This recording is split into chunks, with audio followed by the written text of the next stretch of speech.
Okay, welcome everyone. We are live. I'm Osama, and this is Antoine.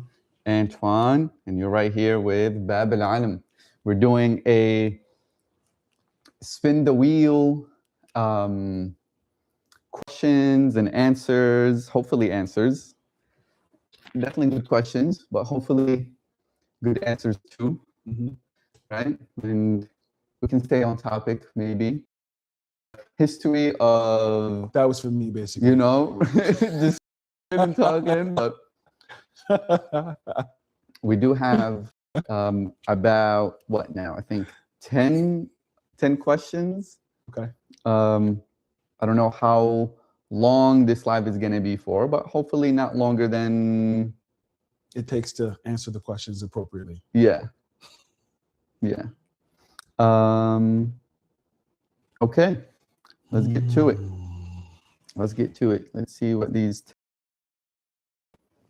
10 questions, by the way, we input these questions they're not that random. Exactly. But we just don't know which questions are gonna come about. Well, hopefully you enjoy these questions as we enjoy answering them. Okay.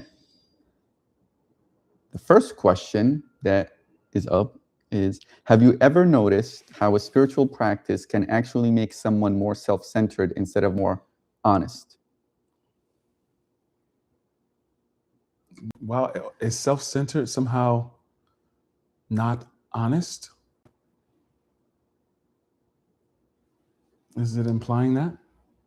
Just to understand the question a little bit better? Yeah. It's making a distinction, right, between self-centered because it says instead of more honest. Mm-hmm. Have you ever noticed how spiritual practice can actually make someone more self-centered instead of more honest? Okay. I mean, I guess first I have to ask myself, do I agree with the premise that a spiritual practice makes someone at all more honest? And do I agree at all that a spiritual practice is supposed to make someone somehow less self-centered, or that it even makes someone more self-centered? I don't know whether those premises are something I've explored enough to be able to agree with or not. I would love to think that having a spiritual practice would make someone more honest. I don't know that that's the case, though. I probably could see it making someone more self-centered than more honest at first. And I guess that's based on how I would define self-centered. No, not how, like, what do you think the idea, normal, just when somebody says, oh, this person is self-centered, right? Mm-hmm. Like, what, in the everyday language, what does that mean? Right? Like, to me, it means, oh no, you go first. Like they just care about themselves. Okay. Right? Like most of the time it's understood as a negative thing. Got you. Right? Mm-hmm. So I think this question has that embedded in it. Right? Yes. Mm-hmm. But what's the relationship between that and the spiritual practice, or more honest in spiritual practice? Yeah. How would you answer this question? If you can answer it, ask it one more time and then tell me how you answer it. Have you ever noticed how a spiritual practice can actually make someone more self-centered instead of more honest? Mm-hmm. I feel, or I can see and I can observe a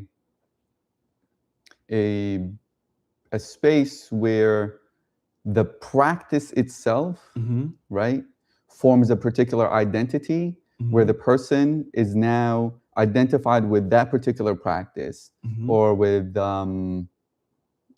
or practices, right, that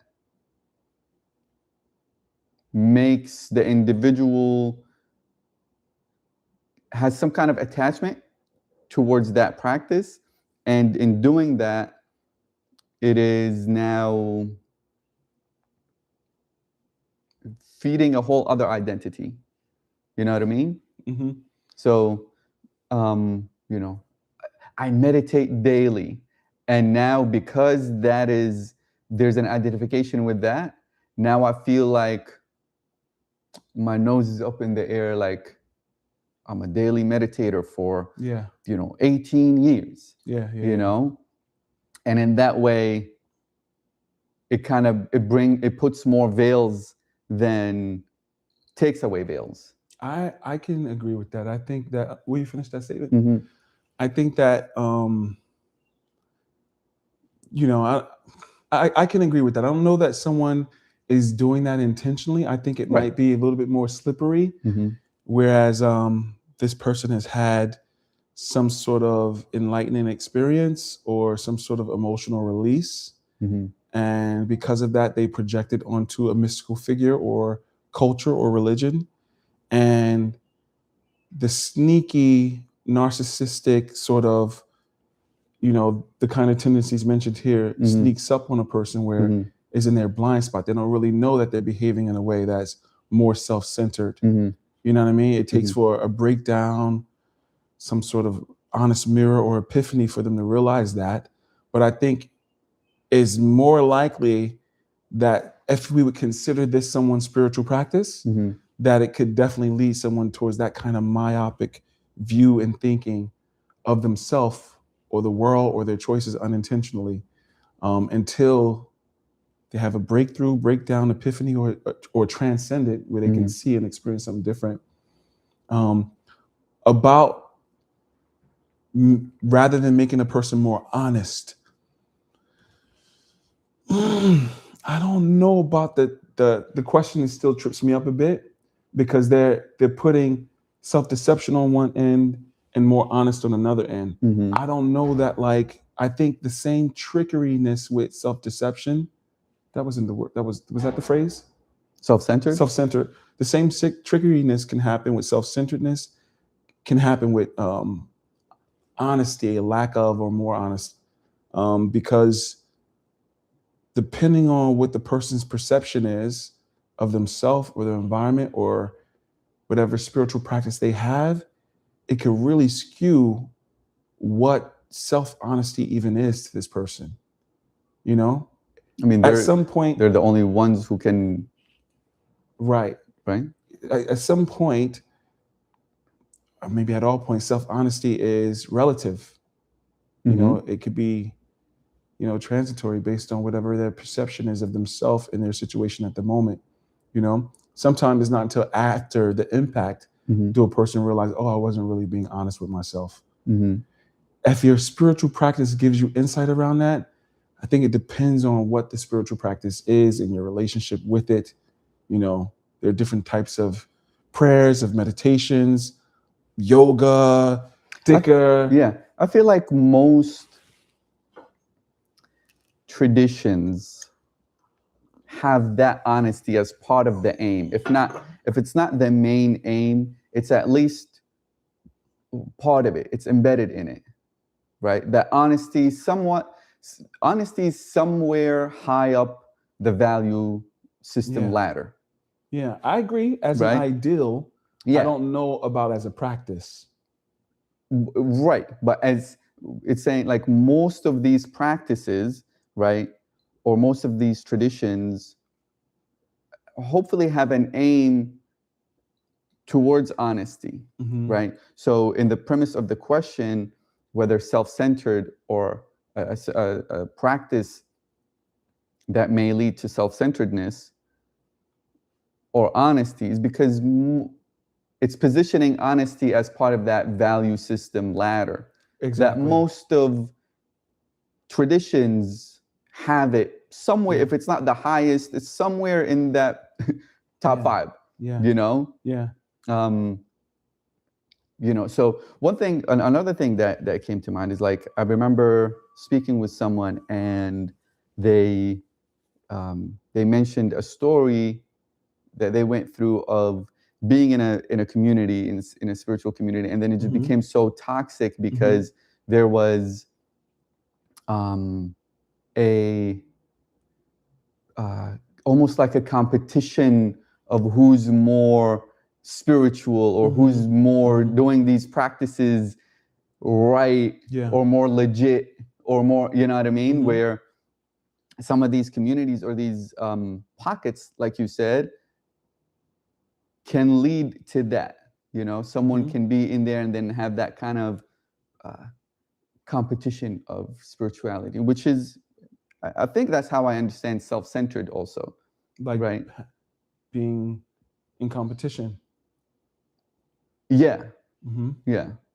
Around these topics where it's now it's doing, quote unquote, more harm, not more harm than good, but it's moving away from the honesty, which is somewhere on the high, value system ladder, and it's going towards this, I'm more spiritual than you, or I've been doing this practice for longer, or Like I go deeper ego. in it, or you know what I mean? I know what you mean. I think I mean, I guess so. Two things. One is, I totally can get that, like some sort of unspoken, I'm more spiritual than you thing that can be some sort of competition in different spaces. But when I think about this question, can your spiritual practice make you more self-centered than honest? Which is the question, right? I don't know if it can. Have you ever noticed how a spiritual practice can actually make someone more self-centered instead of more honest? I think so. Yeah. I would agree with that. I've noticed that in myself, and maybe that, I don't know if this is me defending it or not, but I think on the spectrum of a person's spiritual journey, there's a level of self-centeredness that is a part of the process, or ladder, as you say, to even get to self-honesty. Because I think, like, in your taking time to experiment separate from your culture or your tradition, or within your culture and your tradition, there's a level of individuating that you need to do. And in order to do that, it could look to others like you're being self-centered, when really you're just experimenting. You're trying to figure this thing out. Yeah. And for a moment, you have to drop this collectivistic container, you know what I mean, in order to individuate and figure out what's for you. The trickery could be that you can never really figure out what's for you with your mind. It can lead you in that exploration, but ultimately, on the journey from self-centeredness to more self-honesty, I'll say, I think there's going to be a point where other people might look at you as self-centered as you're trying to figure things out. Yeah. A problem can become if that self-centeredness becomes your identity. You don't know that you're doing it, and now it's just your identity. This is, I feel like when people become radical about their religion or their culture or their spiritual practice, that self-centeredness has become an identity. Yeah. And I don't think that's leading to honesty. Yeah. I think, if anything, it will lead to breakdown. And then because of the breakdown, there will be a level of self-honesty experience. If only. Yeah. I mean, if it reaches to that breakdown, right? Because sometimes even a whole lifetime without getting there. And then if you do have people around you that's similar in that situation where, they're just reflecting, we're all going to be self-centered together here. Yeah. And this is the way we do things, and this is our spiritual practice, then you're stuck in a way of being and ascending that ladder, if we can look at it that way, to self-honesty is going to be a deception of the mind, in my opinion. Yeah. Yeah. I like that, because it's which is, I think it's part of the language that we use in some circles, right? Like the difference between self-centered and heart-centered, right? Where, like you're saying, self-centered and these things, deception of the mind, or can't reach it, going from the mind. When I hear that self-centered is somewhat being equated with mind-centered almost, or this identity-centered, right? But to go deeper or higher, whatever whatever way, or to unlayer downstream or upstream. Yeah, downstream, upstream, or like unlayer it, unveil it, to get to the heart-centered, or not just heart, I don't mean like heart here, heart, but like the heart of the matter kind of a thing, which seems like it's the space for that honest center, or more honesty from that space, within that space, rather than the outer layer of things that we often get stuck at, or hold on to, or overly identify with, or all of these things that you kind of mentioned. I think about that too. Especially if we can mean heart center as a space beyond just emotionality, right, and just feeling. Yeah, like the heart, the core center. Whereas affecting your capacity for perception without allowing you to just be involuntarily open to arrows or darts that's coming in from the outside, maybe manipulating your emotionality or your feeling nature, because you think, I'm loving and being heart-based, so somehow this is more spiritual and leading into more, when it's just more of the product of the mind. You know what I mean? And not to say you don't start there, or you don't circulate there, you don't excavate there and explore what that is. A lot of times you have to do that in order to get to some place of like a larger, more expanded capacity for perception, and honesty. But I think there's definitely a correlation between the capacity to perceive and be perceptive and what we can know of honesty, or self-honesty. Yeah. You know what I mean? And in order to get to that, sometimes you have to not be completely identified with your thoughts, feelings, and emotions. Yeah.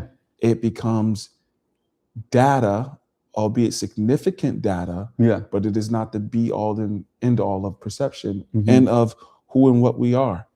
So there's a place beyond mind and thinking and feeling and emotionality where choices can be made from in the direction of honesty or intentional self-centeredness.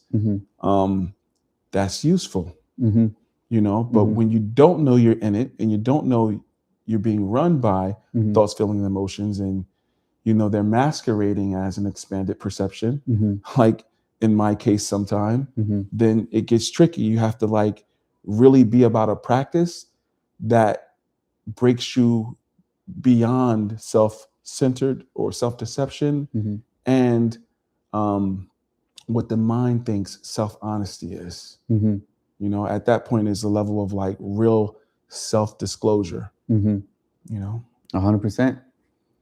Yeah, that's the key phrase, right? Self-disclosure, as going. Yeah, that's the thing of the limitation of the language, right? Because when we hear heart-centered, often we're identifying that with emotions, or loving, or this, and that, right?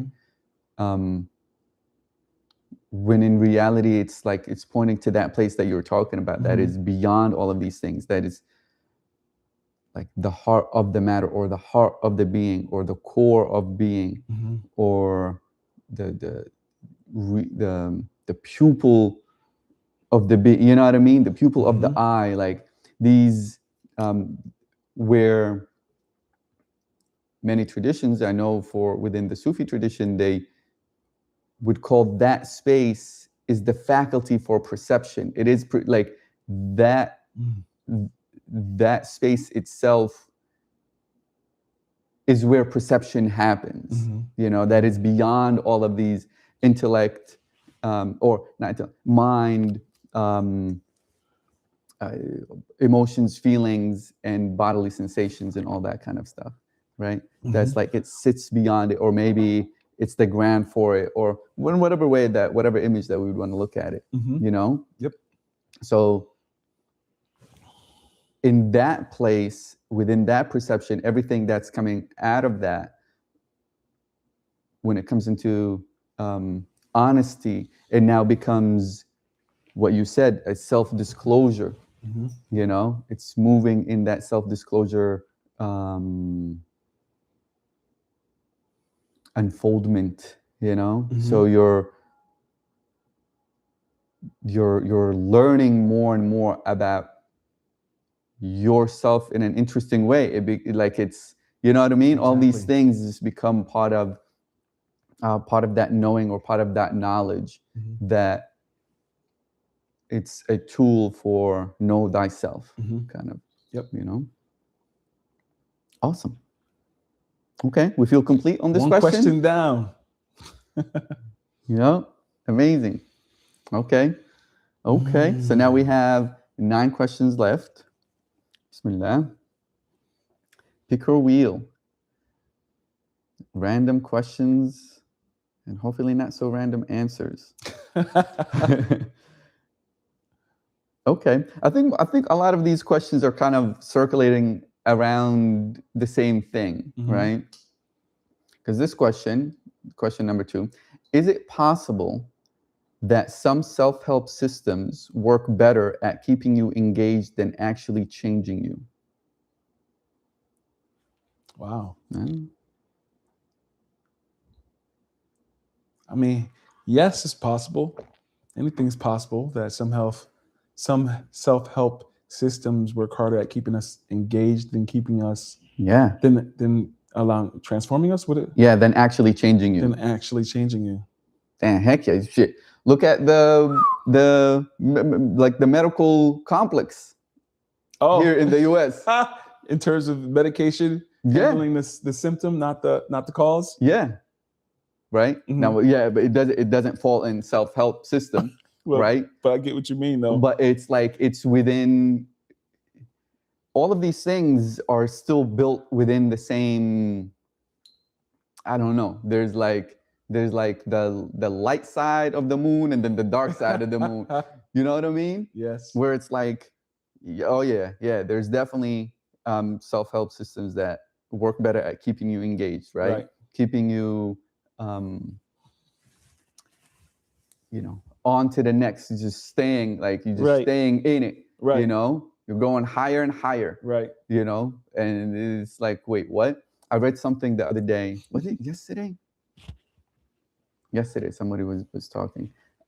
Maybe, I don't know, somewhere on social media. And she was like, oh, I have a hot take. And her hot take was that people, the quote unquote healing industry, now people are over healing. They're just going into healing from one experience, like, I want to heal. And it's like, 25 years, 30 years, like, I'm healing. And it's just like in that system that just wants you to keep going from one ayahuasca to the next, monastery to the next. It's like, as long as you keep coming, we got you. Which, I mean, that's a whole complex, right? So is it possible? Definitely. Not just it's possible, like, it is happening, and how does this show up in my life where I'm just engaging with a thing for the sake of engaging with it, rather than the aim that's actually going to change, rather than, let's say, the other question that we did, the first question about honesty, like, am I just doing this just for the sake of engagement, or is my aim and my intention really towards honesty and truthfulness and compassion and more, am I just, this is like the difference between what is that, like talking the talk, walking the walk, or whatever, something like that.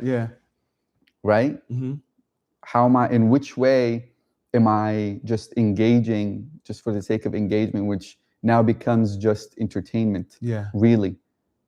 Using your own language of saying, like, masquerading as something else. I'm telling myself I'm healing, but in reality, I'm just entertained, quote unquote entertained. Now, I don't know that I'm entertained, but in reality, I'm just engaged in this thing just for the sake of it. I'm very familiar with this, just because, I tell myself, I'm learning about AI, but I'm really on YouTube watching videos about AI, but not engaging in AI. I know this is a whole different subject, but to me, it's like a similar thing. Like, are these videos I'm watching on YouTube designed to help me actually learn AI? Or are they designed to keep me engaged, clicking from one video about this new agentic intelligence or the next? Does spiritual systems operate in that same sort of thing? And I think, yeah, for the most part. But there's also another end of it, something else that should be said. Like, are you getting some results from whatever this system is? Right. If you're getting a little bit of results from whatever this system is, and that's enough to keep you coming back, then okay, that's your thing, right? But if it's all in your head, like me sort of watching YouTube videos and feeling like I'm knowing something about AI, but yet I'm not applying it, that's a different conversation to have. And that's about self-deception rather than these systems, right? Like my level of self-awareness. And does that awareness allow me to have a different action? Like, okay, Antoine, you just said that out loud. So now what are you going to do instead? But then there's this other thing, like, I think one of the things that those kind of systems keep us so engaged or attempt to, if they are doing even any ounce of healing, because this type of thing, as long as you're in the body, healing never ends. Right. You're going to have to be doing something to cultivate your nervous system until this nervous system is no more. It's like I can't go to the gym and then decide I'm gonna stop going. I'm complete. I went for a week. I did it for a year. Complete. I graduated from the gym. It's not the case. Like, if you want consistent results, you have to do the consistent action or whatever the actual self-development is. But also, to this question's point, what is the specific measurable results of that healing? Is there some way you can track whatever that healing is, not just subjectively, where your mind can maybe play tricks on you, but what are the measurements for whatever this actual action is? Something where you can be like, specific, clear results, objective to myself. Now, sometime in spiritual realms, maybe you're not always able to do that, but if you are making some healing progress, or your spiritual practice is doing something for you, you should see some results in your life somewhere. You know what I mean? So something that could be a specific or measurable result of what this constant spiritual engagement might be.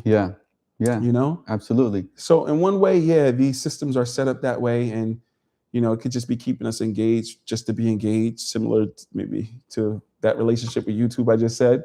But also, it could be the relationship that people are having with the gym.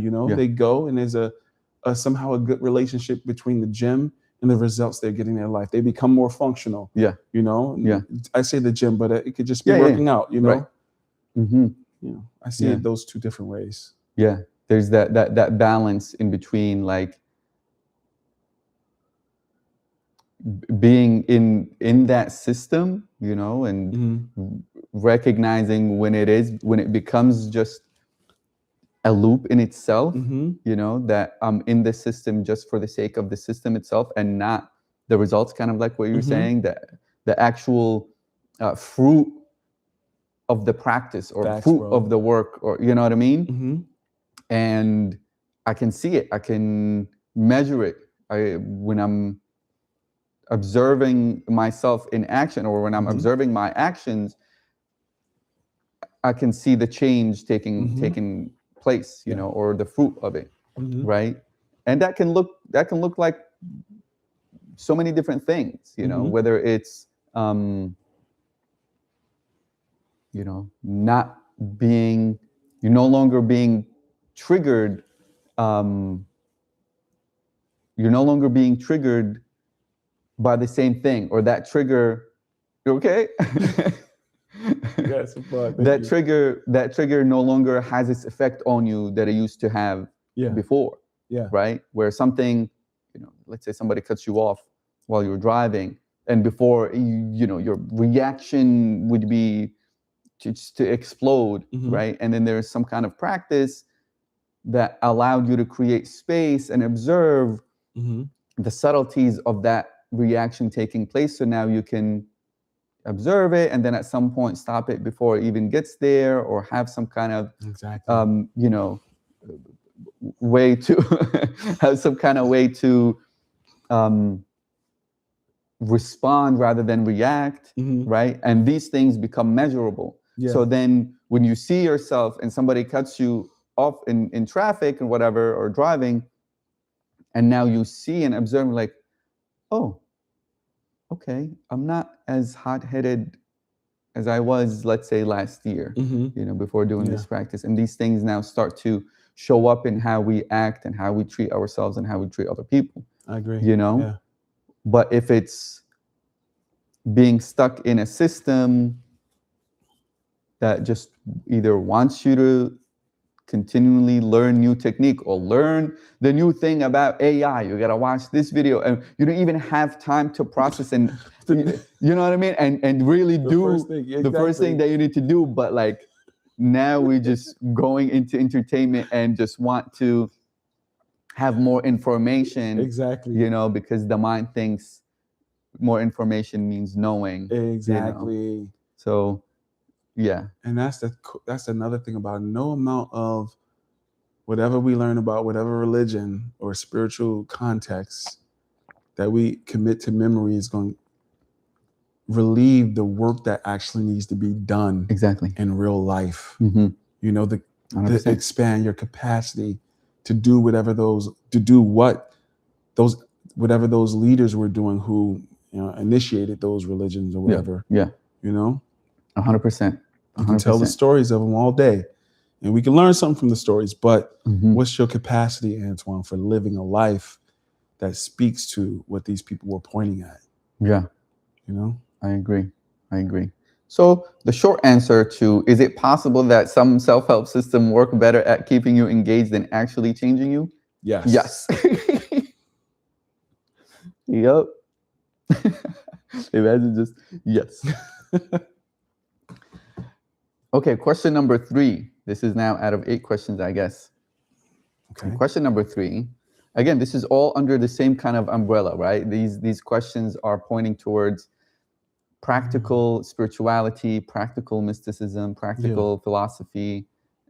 It's kind of like taking these things and how does it look like in our day-to-day life? What does it mean? How can we sit down and think about it? How can we be engaged in reality using these concepts that we often read about or we're in, right? As far as whether it's tradition or ways of getting this knowledge.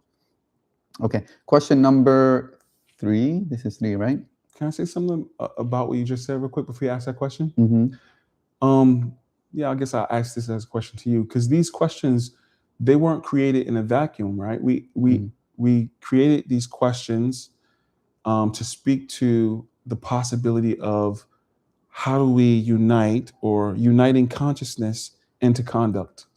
And we did that because we were speaking about a method, whether it's transcendence, muhasaba practice, or self-accounting, witnessing, all these things that allow a person not to just have some intellectual knowledge about religion or spiritual systems or stuff like that, but some kind of lived practice that increases their capacity to have consciousness infuse itself into their conduct or behavior. I guess at some level we're all working with that coming, these idealisms becoming more lived in our lives. So given that these questions were, you know, came from that broad theme, can you say a little bit in the moment about how would it be that self-accounting, transcendence, and witnessing help with any of these questions that we just asked? Yeah, I mean, that's the thing about these practices that you named, right? Because even the practices don't exist in a vacuum themselves, right? So that's why from the first question, when we talked about honesty, right? And we're like, okay, honest. A lot of these traditions, let's say, and even if it's tradition independent, quote unquote, Mhm. right? Meaning like it's just somebody doing their own thing, kind of. Somewhere they're creating a value system, right? Some kind of aim, something where, okay, um, I'm going towards growth, and growth to me looks like honesty in the moment, truthfulness, let's say, loving, flexibility, all these things. Each person would have their own value system, hopefully, or maybe they would consciously, God willing, adopt a value system and maybe change that. You know what I mean? So these practices that you mentioned of transcendence, of muhasaba or self-accounting, or retrospection, also known in like Pythagoras retrospection, and self-witnessing, they're existing in order to allow the individual to hopefully reach the aim of that value system that they created for themselves, or that they adopted, right? So in that, they are pointing towards closing that gap between this transcendence or this consciousness, as you said, and the conduct itself, meaning allowing it to, what does it look like in life, right? So that it's not just it is existing in complete abstraction, right? Or only in value system, or only, oh, I believe this, but do you do it? So let me You know ask what I you a mean? question. You gave the example of the person in the car having road rage. Yeah. How does doing these practices assist this person having road rage? So so that's a good example, right? Because in order for the individual to, in order for me to be able to observe, or even be aware that there's road rage taking place, the observer, quote unquote, has to be online for that to happen. Now, that can happen in different ways, right? Kind of like what you said, a breakdown, breakthrough, epiphany, and transcendence, right? So, or mirroring from outside, or somebody, hopefully, or whatever.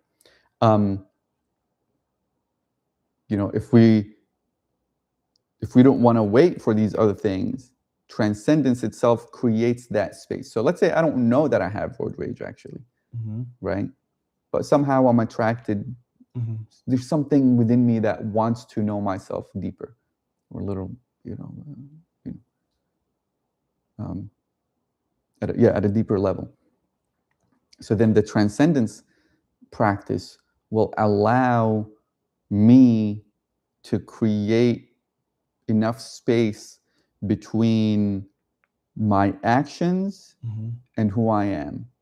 So the link of identity, or the over-identification with the actions and the doings, starts to loosen its grip. So now there is more space, and by creating that more space, now the observer is now, quote unquote, online, right? So is this happening while I'm in a car already, or that the real life happening is happening in the car, right? But the capacity of which to allow for that space to take place, no, that's happening whether it's in meditation, whether it's in dhikr, whatever the tool that is needed for that transcendence. And we're saying that the tool is transcendence, or technologies of transcendence. Yeah. You said self-accounting. So that's a different. But it's part of the three.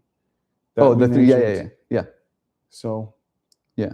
How is self-counting, transcendence, and stuff working together for this moment that might pop up when I'm in a car about to have road rage? Right. So the transcendence aspect allows for that space to take place. Right. Now, the self-accounting aspect of it, which is in reality, it's the quote unquote practice itself is just evening reflections, right? What did I do today at the end of the night, right? What did I do? What did I leave? What was I supposed to do that I told myself to do, but I didn't do? What were my intentions for these actions? You know, can I keep track of these things? Literally like an accounting, you know, like an accountant. Got you. And what this is doing is allowing me to be able to see the relationship between cause and effect. So if I play the day backwards, right, until me sitting down, either writing or I'm going to sleep or whatever it is that I'm doing this practice, I can see the thread between cause and effect. This happened. Oh, what did I do before that? It was that. Oh, what was the intention? Oh, it was this. Oh, what was the intention for that? It was that. And then you see the thread that's taking place.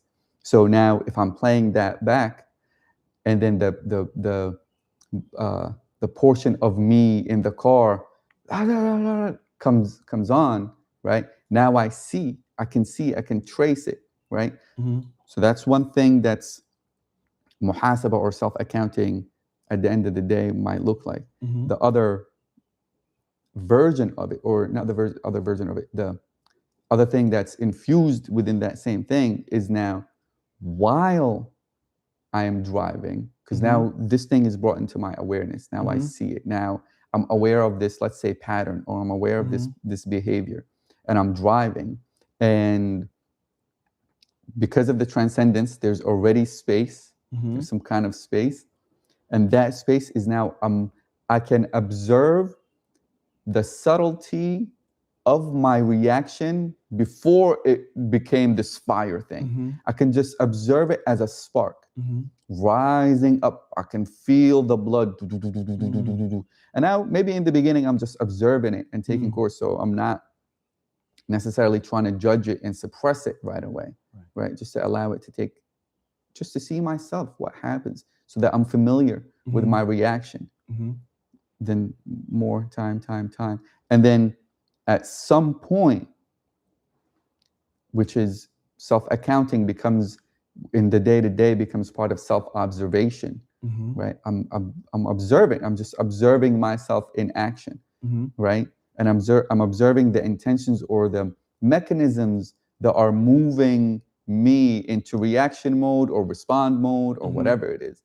That hopefully my aim is to move from reaction to respond, so that I'm actually meeting the moment in its proper due, right? Which sometimes the action can be anger, you know. So there's no judgment in that, what the action may look like. But I'm moving from a space that is conscious. I am consciously making this decision, and I know I'm consciously making this decision. And even if it's still under the habit or the pattern, I know it's under the habit and the pattern. I can see it. I'm aware of it. I can see it bubble up. I think it was my mother who used to tell me, if you're gonna be angry, baby, be angry intentionally, on purpose. Right. Right. Yeah. Being angry on purpose. We're speaking to a deeper truth like this. Yeah. So what I hear you saying is that, like, if someone is engaging consistently in this practice of muhasaba or self-accounting, how you just described it, and they're also consistently practicing whatever their technology of transcendence is over time, then that cumulative buildup of capacity over time can meet them in the moment of this trigger with a bit more awareness, a bit more choice in the matter, rather than over-identify with the situation as it's presenting itself in the moment. Exactly.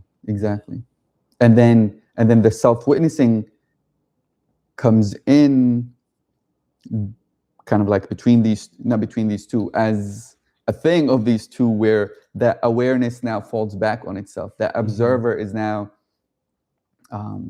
observing itself in that action also, right? So it kind of, and when that folds back on itself, the quality of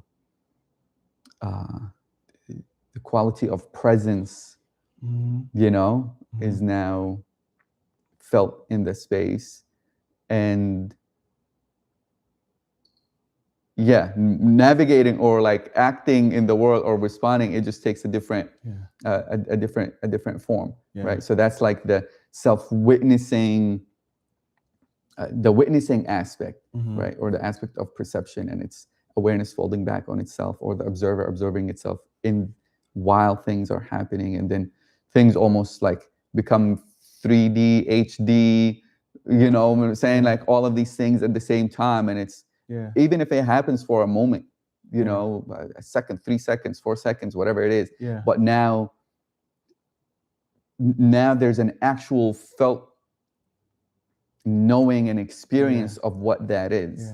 You know what I mean? That thing, it's not the same thing, but it's cousin to, if you ever hear anyone speak about the zone or the flow, it's similar to that. You know, this presence that he's talking about, or the observer curving back in on themselves, or witnessing yourself, you know, from a space where you're not detached from yourself, but you're more fully embodied in a way where it makes your relationship to everything else more synergistic, more intentional, more effortless, frictionless. But thank you. I wanted to just touch on this a bit, just because it's the larger theme from where we're playing with these questions from. Yeah, absolutely. Yeah, all of it is within that realm, right? Within, let's say, these, you know, these practices, and still, right? Like it's an individual process, right? The aim and the goal, and why am I even bothering with all of these things? You know, the answer to that question is an individual answer. You know, why do I want, you know, to experience witnessing? Why do I want to that observant, you know, self-observation or transcendence? For what reason? For what goal? You know what I mean? And that is the individual North Star, let's say, you know, that can allow or not allow, or have them be magnetized to go through these things, because it's not pleasant to observe yourself in a pattern. Before, when he says observe this time, you're meaning not necessarily the witnessing, but that self-observation. But before that, the witnessing. The witnessing when you're is first looking at the incongruencies in our own life. Right. Do you remember yet what that thing we were looking for, that I guess Manuel P. Hall was saying about aim, or any bit of it that you can express? I can't think of it, no. I mean, we'll find it and we'll put it up at some point. But the aim. See, as a good, you know, Manuel P. Hall, he's always got some good things to say about something. But thank you, bro. Yeah, for sure. And I mean, not to take it, you know, in a long thing, but like,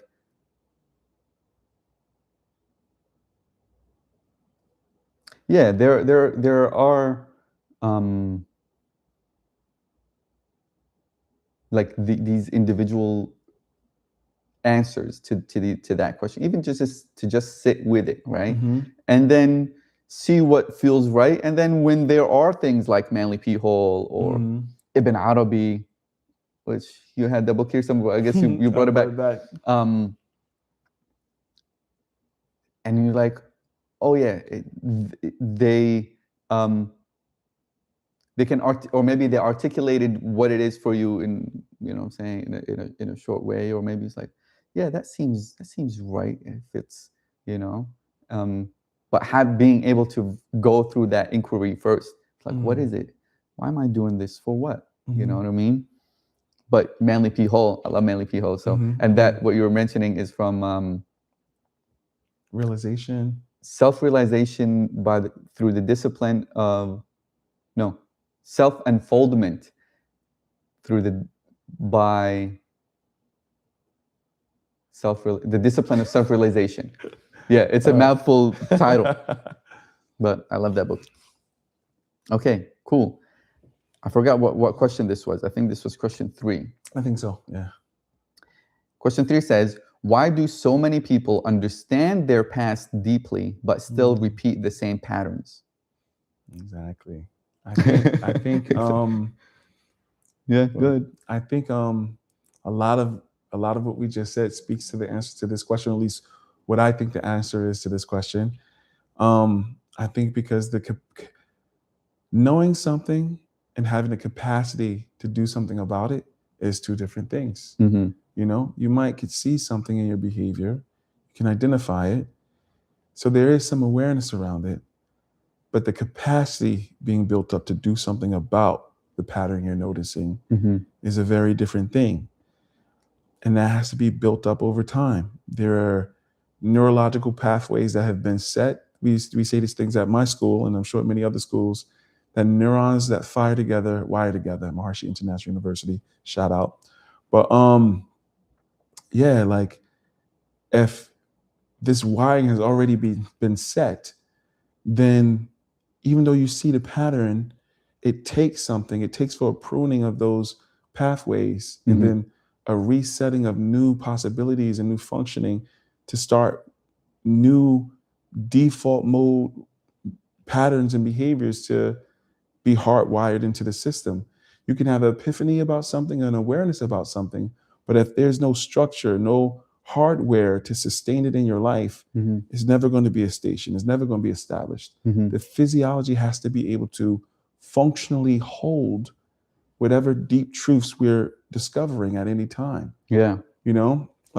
So it's definitely possible to be aware of something and still struggle with the capacity to change it, which is where some of these practices, or maybe many other practices that you all know out there, can really help with expanding the capacity and then even expanding our perception on exactly what the pattern is pointing to, how to create a nervous system that has a capacity to live these new values that we're having epiphanies about.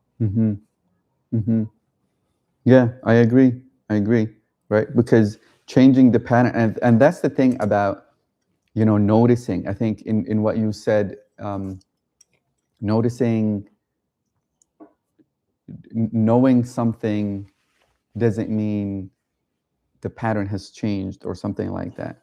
And I think it won't even be knowing, it'll just be noticing. Like knowing something, it already embodied, right? It's kind of like know the difference between information and knowledge. To know is to know, like embody fully, right? Otherwise it's just either noticing or information or just really surface level stuff. But like if I know, it's a full embodiment of that knowledge itself. And understanding something or noticing something or having something to be conceptual, understanding in a conceptual way, it doesn't mean that I actually know it within my whole body to allow for that pattern not to repeat or for that past not to repeat. Another thing that comes to mind, which is very interesting, is will and choice and stories. You know what I mean? And the power of the mind in that sense, right? That, excuse me. I heard and I read and I've seen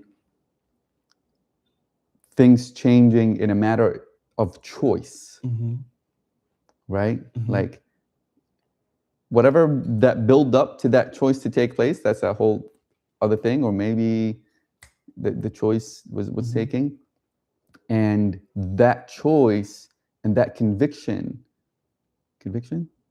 yeah, is so strong that made the wire, the neurons to wire differently, or it says, I don't know how it works, or it cut all these things and now we're starting a new path, right?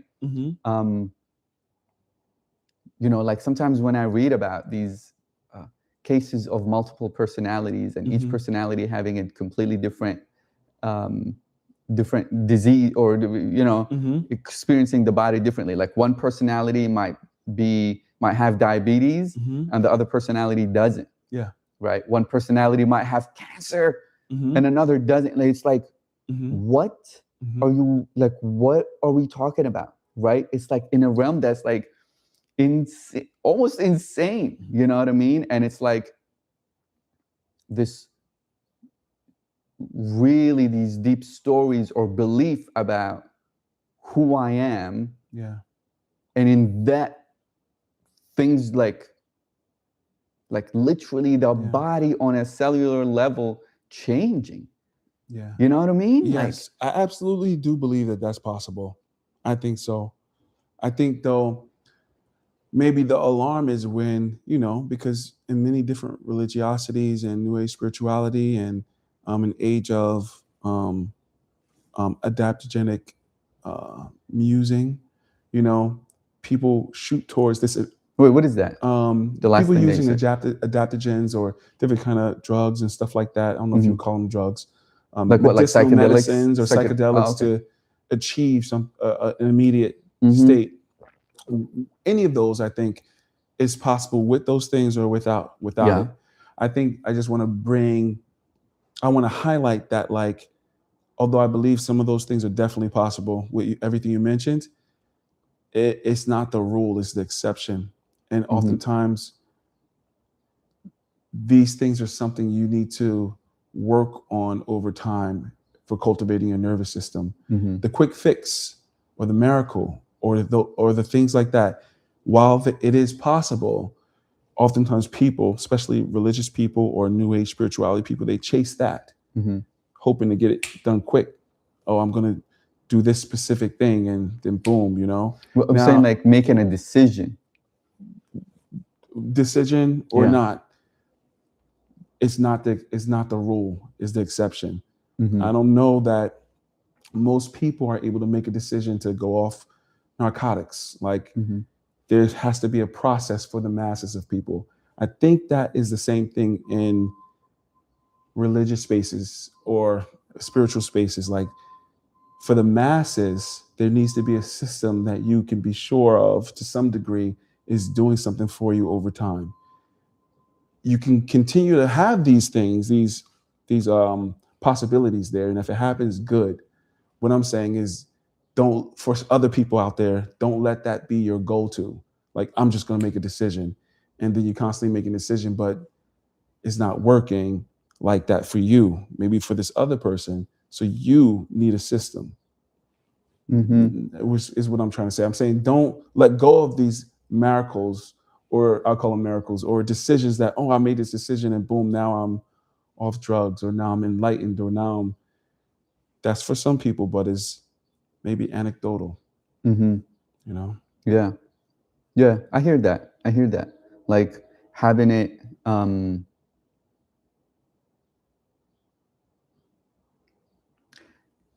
yeah, I mean, I don't know how to I hear it and I feel it, and I'm with you. Matter of fact, I do, having a system is the way.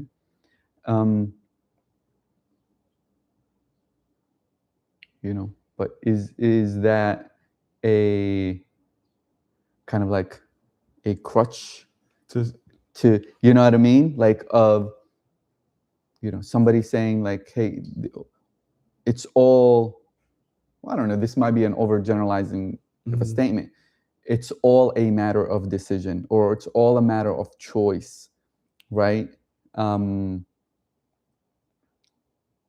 case in point, what I was saying about the different split personalities, that the body on a cellular level is functioning differently, right? Or somebody like Joe Dispenza, I think. He's under kind of that school of thought, right? Of but his school of thought is still based on systematic a reconditioning of your thought process, of your behavior, of your emotions, of your awareness. It's not immediate like that. Even though he believes like you, like those things can happen immediately. It's just not Yeah, he created a system in order to allow people to make that decision. But I'm saying, like, even from like his story, kind of like, I think he had an accident or something like that, I don't really know his story. like made a decision. I mean, I don't even know if we should be talking about that because I don't really know. It's just a video that I watch and talk about. But Of like, your point, you're saying that, like, not to turn away from the possibility of a decision and that being all it is. You made a decision and now things are changed. right. Right? I don't think you should either. I think you should always keep that possibility, especially if that's something that's happening for you. Yeah. You or whoever the general you. Yeah. Whether that is anecdotal for some people who lean towards more of being able to do that because of whatever their constitution is. Yeah. That's G. But in general, people who are addicted to drugs, heroin, cocaine, all these kind of things, there's some people who I know have been, I'm not doing it no more, and they're done. Then there's other people, the vast majority of people don't have it like that. Yeah. You know what I mean? And that's just real world facts. And to stay in a mental conditioning that, like, this person over here did it, I can do it, and yet you're still in the same loop constantly. Yeah. Is a dangerous way of thinking. And it's heartbreaking to some degree. Yeah. Whether from the spiritual sort of perspective or actual practical living perspective, like, there's got to be this balance between what's possible and what's probable. Yeah. Yeah, because even for the person who believes that it's a decision, right? And to your earlier point, I think that the decision, if it's coming from, are there any conditions for that decision, right? And if it's coming from that space of knowing, like really knowing, to the point where the body literally is changing its cellular, molecular level or whatever it is, then it's happening in that way. And if that decision is just coming from here, which is what I think what you're saying is, like, most people will probably be making decisions, they're just telling themselves a story or that they believe something, but they don't really believe it. And I think people talk about that in the context of prayer, let's say, also, or in the context of wanting something to happen. And sometimes we say things, or we say, I really want it. Yeah. But deep down, there's still that doubt that creeps in. And all of these, you know what I mean? Exactly. And that would require the system in order to deal with, right? But is the system going to deal with it until that point of really that decision of, like, okay, now someone is at a point to fully embody in knowing of the decision that they're making, or the choice that they're making, coming from, like, I hear what you're saying. You know what I mean? I mean, if you don't look at it from the level of nervous system, maybe so, because one thing you're saying that it was just like that, the decision allowed this transformation to just happen. The other thing is, right now you're saying that, that level of system built something up so that it reached a threshold, and then boom, that transformation is possible. I think that second one is the second thing, is the very thing that I'm talking about. Yeah. And you can see it. I mean, you've even brought up this example before, I guess, when it comes to working out, right? Or actually, just use myself for example. I know what to do to work out. I can do it consistently for a couple of weeks. After those couple of weeks, something starts to drift. Yeah. I know what to do to eat healthy. I can do it consistently for a while. Something emotional happened, something starts to drift. I want the Haagen-Dazs. I want my emotional safeguard foods. You know what I mean? Yeah. Like, and yet my goal is, I want one of those V things, and I want some abs to go with it. By summertime. Summertime is a month away. Yeah. You know what I mean? Yeah. So at some point, you got to be like, I need some help. Yeah. I need to bring in some system that's going to help me with accountability and some measurements, some objective things, and allow it, because it's not going to just be a decision. At 47 at this point, I'm not 47 yet, but this point, Mm-hmm. the historical No. the historical record has said, Mm-hmm. this is what the pattern is. Antoine, you're not one of those people when it comes to this Mm-hmm. that you're gonna be like, I've decided and done. Yeah. You know, maybe someplace in the future, I don't know. But right So now, that's the thing. right now, am I gonna keep saying I'm gonna do it? And because I've seen this person do it, that person do it, you know, I've seen it on YouTube, I know everything to do, or am I gonna say, what's more probable based on the historical record? Mm-hmm. Do I need help? Mm-hmm. And where do I get honest with that? Mm-hmm. I think that is the same conversation here. Like there is many people out there who just been like, you know what, I'm done. I'm doing this. Yeah. And the choice is made. Are you one of those people, honestly, Antoine, Mm-hmm. or not? Mm-hmm. Can you, this is where that self-honesty comes in. Can you be honest with what's really happening in terms of objective, measurable proof? Not what you want it to be in your self-concept or your idealisms. Yeah. You know? Yeah. That's I'm the with thing. you. Yeah, I'm with you. I'm with you on that. Like until like don't wait to do or to create the system or to be part of the system because that decision or that choice is not happening like that, as you said, for other people, right? It's kind of like when I used to tutor and I would have discussion with my students, and they know that, you know, we're solving math problem. They know there's a shortcut because I taught them a shortcut, but they forgot the shortcut, right?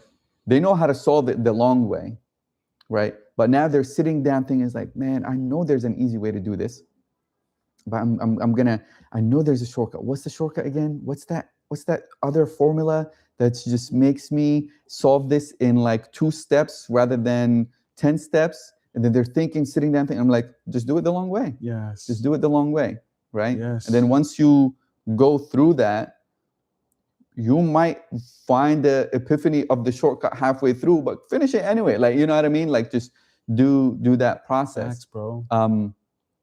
You know, the thing is very delicate because I see that in what you're talking about, you know, and you know, that's why a lot of people would talk about mindset and all of that kind of different level of coaching, I guess, right? That even if somebody hires a fitness coach, a lot of what the fitness coach is going to do, not just tell you what to work out, but they're really changing your mindset around what it is that you're doing, so that the choice and the aim is strong enough to keep the person going. You know what I mean? That mindset change is still physiological. Yeah. Of course. It has to be. It can't just be right here. Like it has to. I mean, in terms of neurons and chemicals in your actual mind, you know? Yeah. But it doesn't start that way. That mindset, the shift doesn't start in the like meaning like it's not one and done when one is working with a coach. Hell no. In that way. You know what I mean? No. Like unless circumstance, kind of like what you said, somebody's at the bottom of the bottom, or it's like that's it. Breakthrough. Yeah, my back is to the wall. I got to do it. And now things change, and now it has to be. I just got to do something, and it has to be like that. And in that moment, something physiologically happens and take place that allows the person to just. It's almost like this. You know, the arrow is just out. You know, it's just been pulled all the way, and now the arrow is out, and there's no, no stopping. Which, you know, we did the reading of Ibn Arabi, the journey to the Lord of Power, right? And there's a section there that talks about the individual's constitution and aspiration, and each to his and her own. Right, and it's just kind of like to what we're talking about, right? Yes. Like the end or whatever it is that they reach at is according to the individual's constitution, her or his own aspiration, or the Arabic word is himma. this magnetization, how magnetized is the person? Now he's obviously talking in a spiritual context, right? Of knowing oneself, knowing God. But it's still applicable. Right? But applicable here in the sense of like, what is the aspiration? What is the constitution of the individual?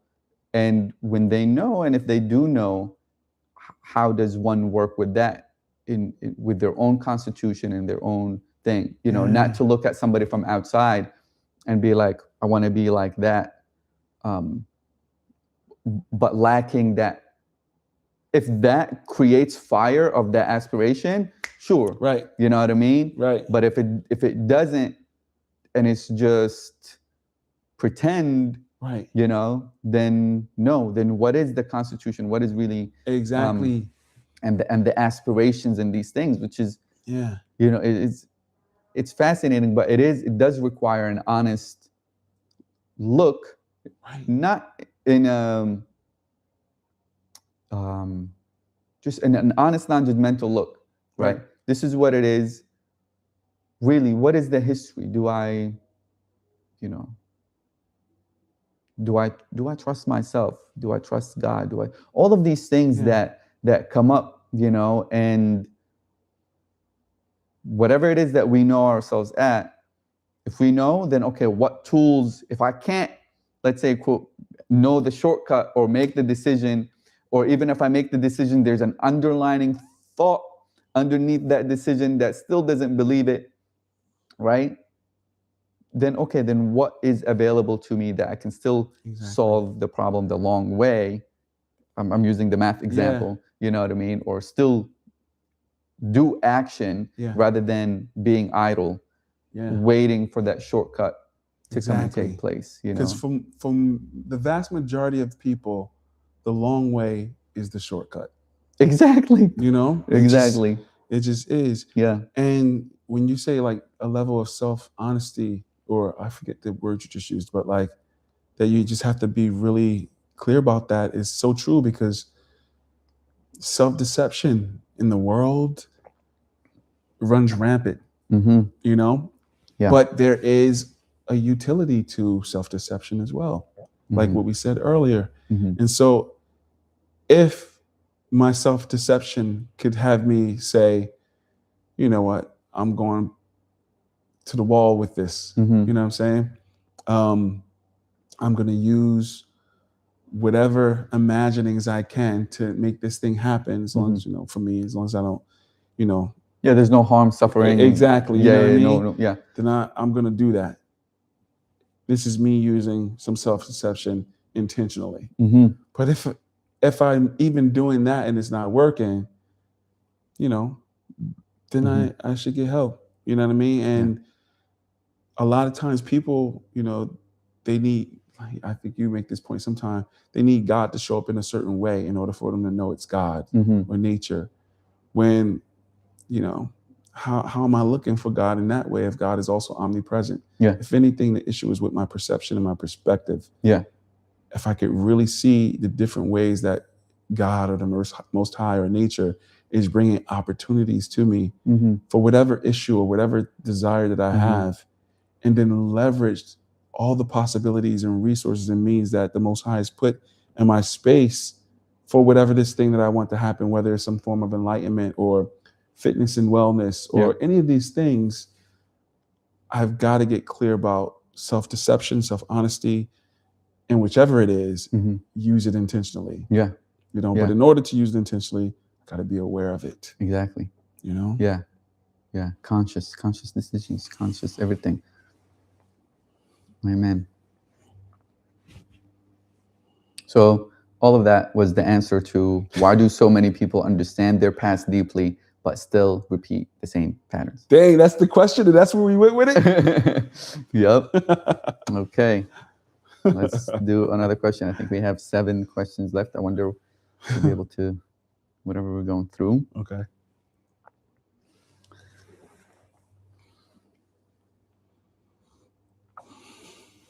Okay. This question, which is question number 4, right? I think so. How do you know the difference between real shadow work and performing awareness without change? First, can we define what is real shadow work? I don't know. I hear the term, and I hear Carl Jung. I don't know if he's the one who coined that term.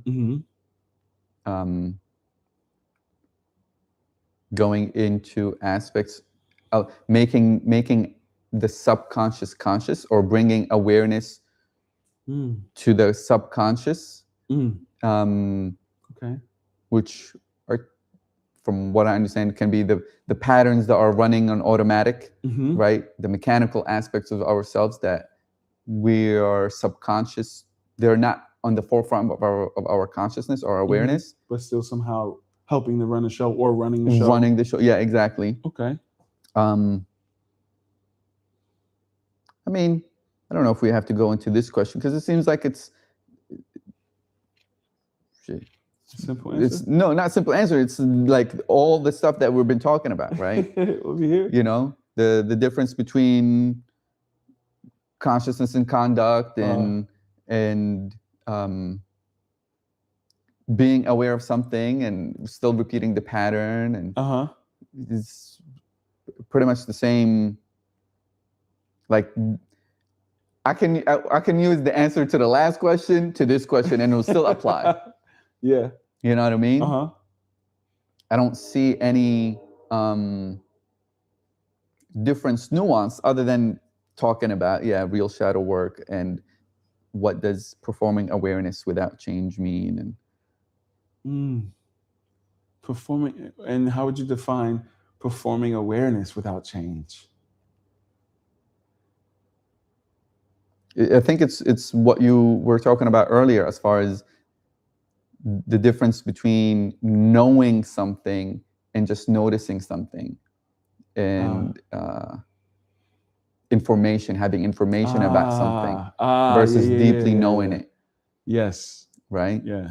And pretending that just because I noticed something that I know it. Yeah. Or just because I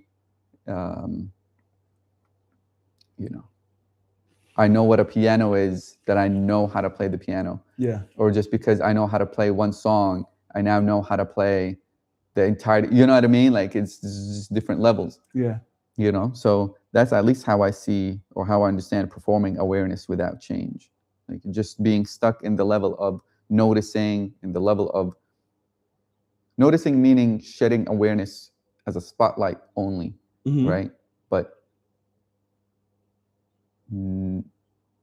that not being infused into a deeper sense of knowing. Yeah, okay. I agree with that. So, and so the question is, again, how do you know the difference between real shadow work and performing awareness without change? Yeah, I think other than the answers that you've already just given, and that we've given in other questions, I think, again, it's a very subjective thing, because I think, like you said before, no one can really know what's happening in our internal world other than us. I mean, we give huge signs and clues, but it's us who knows what's happening inside. And so how there's a fruit to that difference, right? How do you know the difference? Right. But wait, can you speak louder a little bit? Oh yeah. But the reason why I'm saying it's subjective, because on the outside, sometimes you don't know what's what, like for another person looking, right? Like you were saying with the car thing, like, you could have that moment of understanding, not to have road rage, but anger might be the appropriate response to a certain situation. And if it is, someone looking outside could say, oh, that's not very enlightened of you. That's you letting your shadows run the show. People can't really look from the outside and know exactly what's going on internally. Yeah, I agree. So in that way, I mean, it's a subjective thing, according to how I'm trying to answer this question. And so how would I know for myself if I'm doing this? I would think it would have to do something with whether or not I'm having these experiences of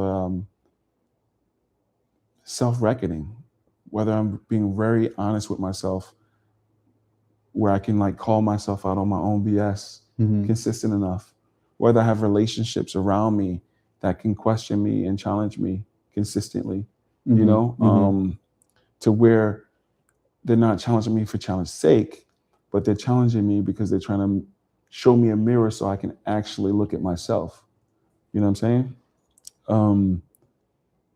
And if I can hear that correctly, I can take that moment and really do some self-reflection on whether the shadow work I'm doing is really shadow work or if it's allowing me to be even more self-deceived. You know? I agree. And I would add a final step, which is not just for reflection, but the difference, I guess, to answer the question directly would be, does that result in actual change, in action, in all of these ways, that it's not just performing awareness, that it's not just noticing or just reflecting or, okay, now I notice this, you know? I think that's a bit of my point. Well, yes, exactly what you said. Change in action, but not like necessarily for a different action, because the action could look the same to an outside viewer, even to myself. Yeah. But was it done with some awareness? Was it intentional? Is intentional the word I want to use? Yeah, like is it still in the subconscious? Is it still mechanical in that sense, or has it now become part of my conscious decision-making process? Exactly. Yeah. If I'm angry, am I angry intentionally? Right. You know, not intentionally, but like appropriately. Yeah, with conscious, like, am I consciously angry? Yeah. You know, like that I want to be angry in this moment, or I want to be whatever feeling, action, like I want, this is what I want to respond with. Yeah, I'm not completely identified with it. Yeah. When I do it, I'm still aware. There's awareness and presence, like you said, in the choice. It's spacious with that presence and awareness. Yeah. It's not me completely overly identified with the anger in such a way where it's my identity or the happiness. Yeah. You know? Yeah. Where whatever the emotion, feeling, thought, behavior is there awareness and presence in it for me? You know, or am I just identified with my thought as myself, or my feeling as myself, or my behavior, my emotions? You know, not that awareness and stuff shouldn't impact those things, but the impact should be greater awareness, not necessarily that, oh, now I don't get angry no more, or now, you know, I'm always happy now. You know what I mean? Yeah. That's so storybook. Yeah. You know, it's not human. Right. Yeah, I do think that when people mainly talk about shadow work, yeah, there's some kind of aim that they're going for. I don't know what it is, because each person having it different, but yeah, the awareness of that mechanical thing that's running the show, right? And sometimes things change. Garbage Rage. man. Yell at them, bro. Yep. Yeah.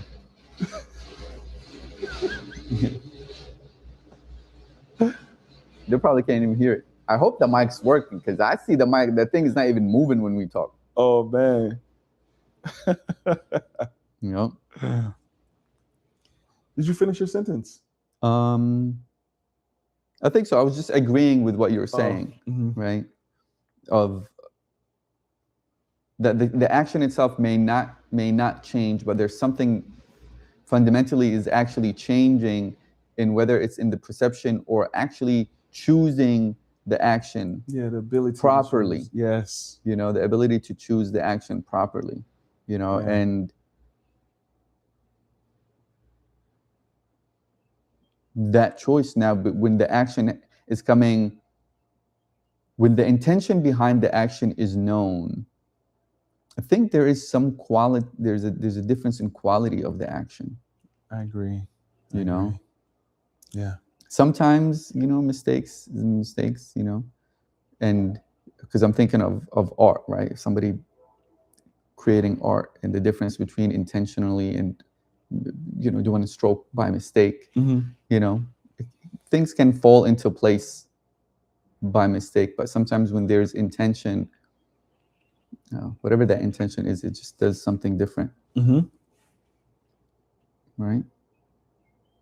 Okay, I don't know how long we've been going. What time is it? It is 1:20. Maybe an hour. Maybe an hour? Okay, we can hopefully go another. I hope the mic is working, because it's not. I don't see the thing moving at all. Do we stop it and check and start again? It's live, right? Yep. Is anyone watching? No, I don't think so. Oh.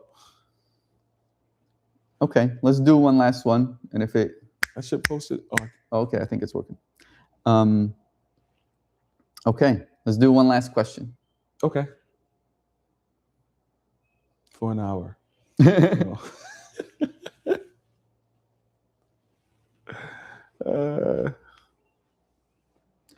Okay, last question. Again, all of these questions are under that premise that we talked about, which is consciousness to conduct, practical spirituality, practical mysticism, practical philosophy, practices of transcendence, self-accounting, witnessing, that are used in order to allow us to engage in the world in such a way that it's first on contact. Like it's a boom, contacting reality as it is. An honest self-reckoning. Okay, last question. At what point does external accountability stop helping and start replacing your own inner responsibility?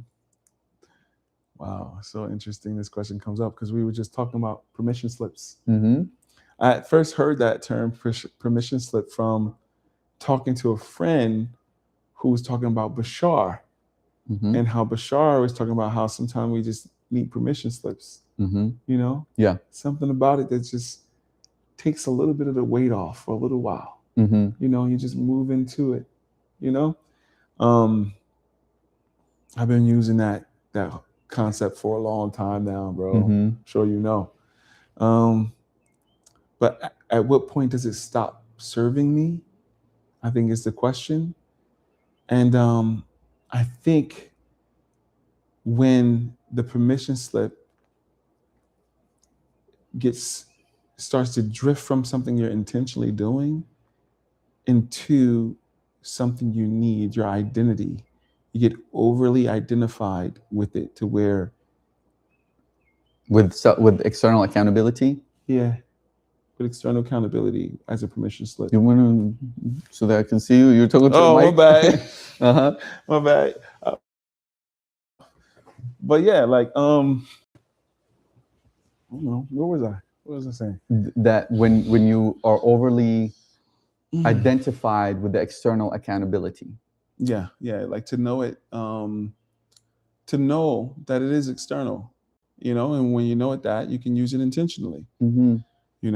To be overly identified with it starts to take you away from that permission slip being a mirror of your possibility, or external accountability, allowing you to, like, somehow have some extra measurement about what's possible. Where are you? Can you even do what you decided to do? Like, it has all the safeguards of like a parent, but at some point, Antoine, you got to grow up. There's this verse in the Bible that says, when I was a child, I did things as a child, but when I became adult, I had to put childish things aside. I've totally probably messed that scripture up, but it's something like that.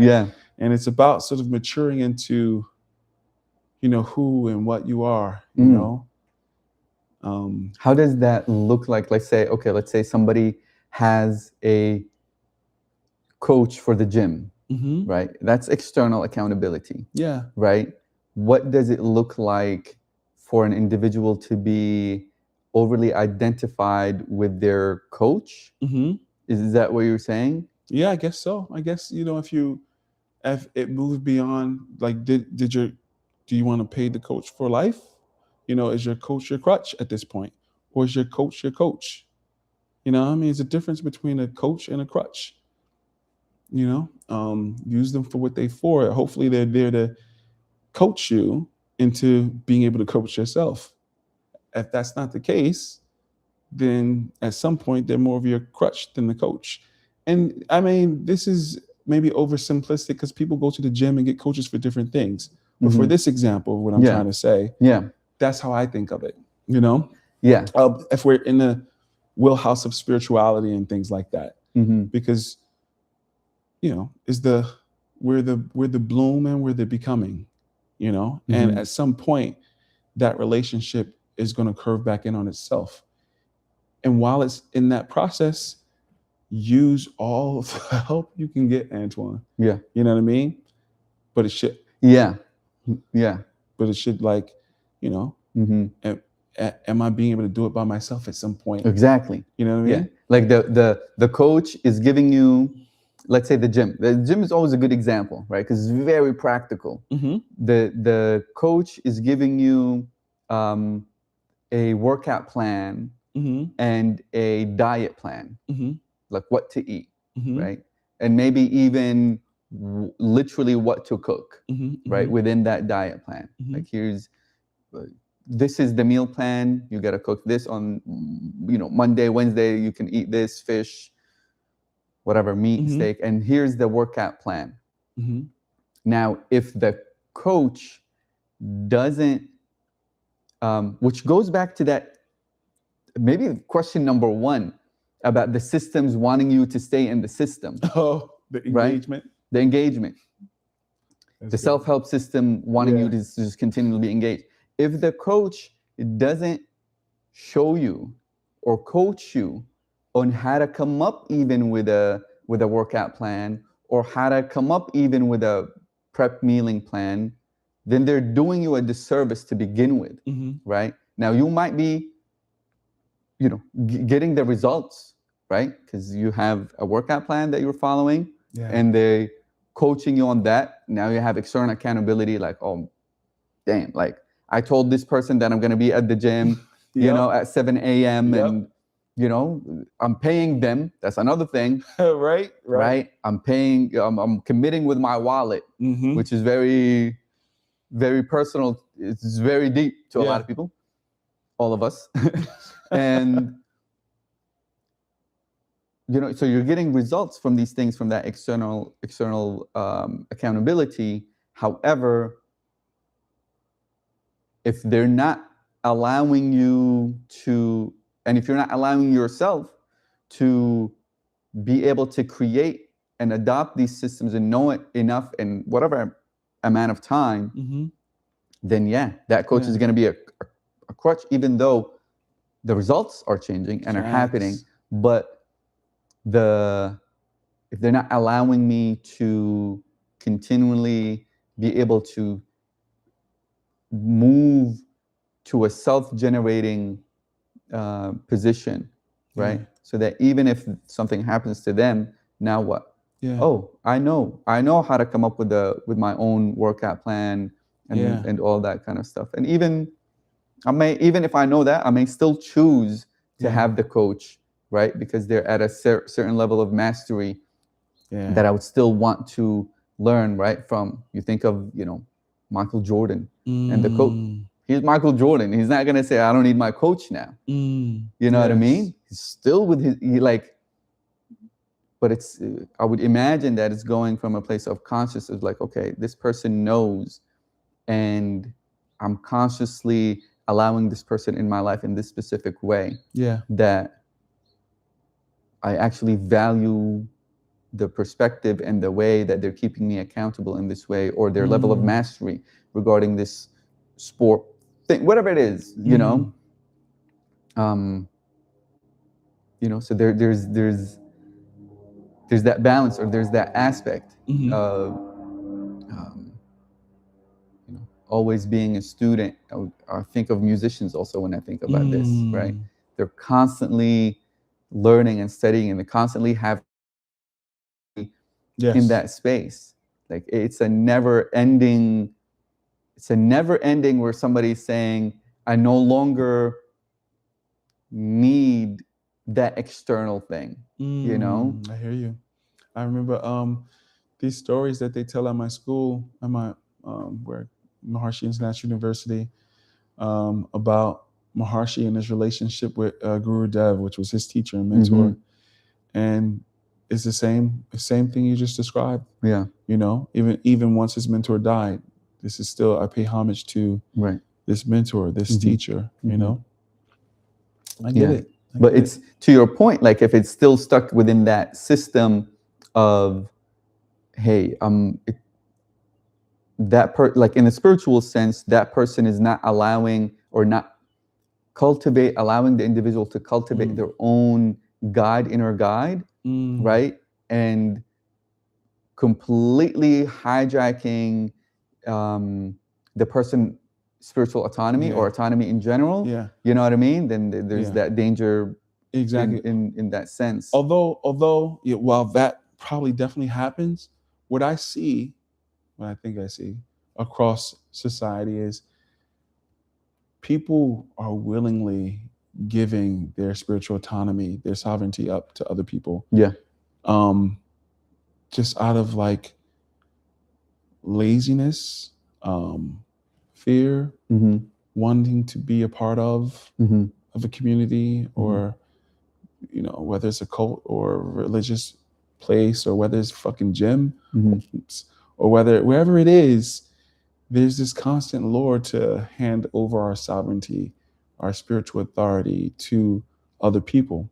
And I get it, because it's exhausting sometimes having to be an adult, spiritually or otherwise, right? I think, but the point is to, when you need help, get help. Use it intentionally, you know, but don't sign yourself into an asylum and lose the ability to sign yourself the fuck out. I'm getting more comfortable. So cursing is coming. Good thing. Good thing. Can you get kicked off the YouTube for cursing? Probably. God darn it. I don't know. But this was good. I hope the mics were on. Wait, how come you stopped it so abruptly? Did the video stop or something? No, because I don't know if the mics are on. But we'll see. Well, close it out. Yeah, well, I'll just put that in there. What? No, I just put the questions away. That's all. Yeah, but I'm saying, like, you know, wrap it up. However, how you wrap it up? Peace. Thank you. This has been a Baba Island production. I wasn't done. I was gonna wrap it up. It felt like you were trying to close the. Yeah, I'm just saying, like, it's probably good timing. I'm saying to what you were saying. Yeah. Hopefully, if this is actually working as far as the microphone and everything, maybe we can do the live thing, you know, every Friday. Okay. Yeah. Oh, make it like a thing. Okay. Yeah. You know, if not, we'll figure it out. 5 or more questions, but I think this idea of creating these questions and just diving in to see how consciousness and conduct and what does it look like for practical spirituality, practical mysticism, and practical philosophy, and how that can show up in our life. And we keep these, you know. And did I complete the question? I don't know that. Did you stop me before I finished the statement, the question, answering the question? I remember saying something about people give their spiritual authority. And I think I wanted to round that out by saying, you know, it's understood why they do that, why we do that, you know. But like what we were saying with the coaching or any of the other stuff, I think I was saying you don't want to sign yourself into an asylum because you need mental health and not be able to sign yourself out. Right. You know, and I say that to just point to the purpose is to maintain or to start to expand your own self-referral authority, capacity, awareness so Mhm. that like at any point you can use whatever coaching intentionally, Mhm. and you can keep it going intentionally, Mhm. but not where it's collapsed or enmeshed with your own identity. Mhm. I think that's how I would like to end that question for myself. You know what I mean? Mhm. Yeah. Whether it's a school, a job title, Mhm. a credential, whatever it might be, you know, we wear it and we take it off when it's necessary or when it's time. Yeah. You know? That's a good ending. It's a good ending. Antoine, Yep. Yep. we are always the first beneficiary of whatever knowledge we think we have, Mhm. to live it, not just talk about it. Mhm. Antoine. I mean. Well, thank you for whoever. If somebody watched it live, if not, Was there catch the any replay. person at all